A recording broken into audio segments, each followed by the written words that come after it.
ഇന്ന് നമുക്ക് പഴുത്ത മാങ്ങ ഉപ്പിലിട്ടത് വെച്ചിട്ടുണ്ടാക്കുന്ന ഒരു മോര് കറിയാണ്. ഇത് നമ്മൾ നാട്ടിൽ നിന്ന് കൊണ്ടുവരുന്നതാണ് കേട്ടോ. പഴുത്ത മാങ്ങയുടെ സീസൺ ആകുമ്പം അമ്മ മാങ്ങ ഉപ്പിലിട്ട് വെച്ചേക്കും.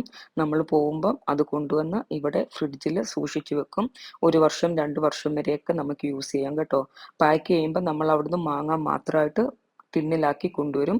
ഇവിടെ കൊണ്ടുവന്ന് വീണ്ടും നമ്മൾ ഉപ്പുവെള്ളത്തിലിട്ട് സൂക്ഷിച്ചു വെക്കും കേട്ടോ. ഇങ്ങനെ കൊണ്ടുവരാമെങ്കിൽ നമുക്ക് കുറേ നാൾ പഴുത്ത മാങ്ങ സൂക്ഷിച്ചു വെക്കാൻ പറ്റുമേ. ഇത് നമ്മൾ മാങ്ങ ഇട്ടൊരു മോരുകറിയാണ്. നമ്മൾ മാങ്ങ ചെറിയ പീസാക്കിയിട്ടുണ്ട്, പച്ചമുളക് ഇട്ടിട്ടുണ്ട്, ആവശ്യത്തിന് ഉപ്പും 1/4 ടീസ്പൂൺ മഞ്ഞൾപ്പൊടിയും 1/4 ടീസ്പൂൺ മുളക് പൊടിയും ചേർത്ത് ഇതിനെ നമുക്ക് നന്നായിട്ട് വേവിച്ചെടുക്കാമേ. ഞാൻ ഇതിലേക്ക് ഒരു 2 ചെറിയ സ്പൂൺ പഞ്ചസാര ചേർക്കുന്നുണ്ട്. കാരണം ഈ മാങ്ങയ്ക്ക് കുറച്ച് മധുരം കുറവാണ്. അപ്പം നമ്മൾ പഴുത്ത മാങ്ങ കറി വെക്കുമ്പം ഒരു ചെറിയ മധുരവും കൂടെ നമുക്ക് ഫീൽ ചെയ്യണം. അതുകൊണ്ട് ഞാൻ ഇതിലേക്ക് 2 സ്പൂൺ പഞ്ചസാരയും കൂടെ ചേർത്തിട്ട് ഇത് വേവിച്ചെടുക്കുകയാണ്. ഇതിലേക്ക് അരച്ച് ചേർക്കാൻ വേണ്ടുന്ന സാധനങ്ങൾ: കുറച്ച് തേങ്ങ, ചെറിയ ജീരകം എടുത്തിട്ടുണ്ട്, ചെറിയ ഉള്ളി, ഒരു ചെറിയ പീസ് ഇഞ്ചി. ഇത് നമ്മൾ നന്നായിട്ട് അരച്ചെടുക്കണേ. നമുക്ക് മോരുകറിയാണ്, അപ്പം വെള്ളവും കൂടെ ചേർത്ത് നന്നായിട്ട് അരച്ചെടുക്കുക. ഇതാ നമ്മുടെ പഴുത്ത മാങ്ങ വെന്തിട്ടുണ്ട്.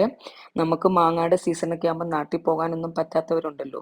അപ്പോൾ അങ്ങനെയുള്ളവർ ഇങ്ങനെ കൊണ്ടുവന്ന് സൂക്ഷിച്ച് വെക്കാമെങ്കിൽ നമുക്ക് ഇതേപോലെ ഇടയ്ക്ക് പഴുത്ത മാങ്ങ കറിയൊക്കെ ഉണ്ടാക്കാം കേട്ടോ. അപ്പം നമ്മുടെ മാങ്ങ നന്നായിട്ട് വെന്തിട്ടുണ്ട്. നമ്മൾ ഇതിലേക്ക് അരപ്പും കൂടെ ചേർത്ത് ഒന്ന് തിളപ്പിച്ചെടുക്കുകയാണ്. ഒരുപാടിട്ട് തിളയ്ക്കേണ്ട, ഒന്ന് തിളപ്പിച്ചെടുത്താൽ മതിയേ. ഇനി ഇതിലേക്ക് നമ്മൾ അതേ മിക്സിയുടെ ജാറിൽ തന്നെ 2 വലിയ സ്പൂണ് തൈര് ഞാൻ എടുത്തിട്ടുണ്ട്. അപ്പോൾ ആ അരപ്പൊന്ന് ചൂടായി കഴിയുമ്പോൾ നമ്മൾ ഈ തൈരും കൂടെ മിക്സിയിലിട്ട് അടിച്ച് അതിലോട്ട് ചേർക്കുകയാണ്. തൈര് ചേർത്തതിന് ശേഷം തിളപ്പിക്കേണ്ട, ഞാനിവിടെ തീ ഓഫ് ചെയ്തിട്ടേക്കുവാണ്. അത് പ്രത്യേകം ശ്രദ്ധിക്കണം. തൈര് ചേർത്ത് കഴിഞ്ഞിട്ട് കറി തിളപ്പിക്കാൻ പാടില്ല. ഓക്കെ, നന്നായിട്ട് ഇളക്കുക. ഉപ്പൊന്ന് നോക്കിയേക്കണം കേട്ടോ.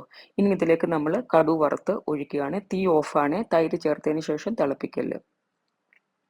കടുക് വറുക്കുമ്പം നിങ്ങൾ 2 ഉലുവയും കൂടി ഇടണം. കടുക് പൊട്ടിയതിന് ശേഷം ഒരു 2-3 ഉലുവയും കൂടി ഇട്ടിട്ട് വേണം കടുക് പൊട്ടിക്കാൻ. എങ്കിലേ ഈ കറിക്ക് ഒരു പ്രത്യേക ടേസ്റ്റ് വരത്തുള്ളൂ കേട്ടോ. അപ്പം നമ്മൾ കടുകും കൂടെ താളിച്ച് കറിയിൽ ഒഴിച്ച് അടച്ചു വെക്കുക. നല്ല സൂപ്പർ കറിയാണ്. ചോറിൻ്റെ കൂടെ കഴിക്കാൻ ബെസ്റ്റാണ്. ഉണ്ടാക്കി നോക്കുക.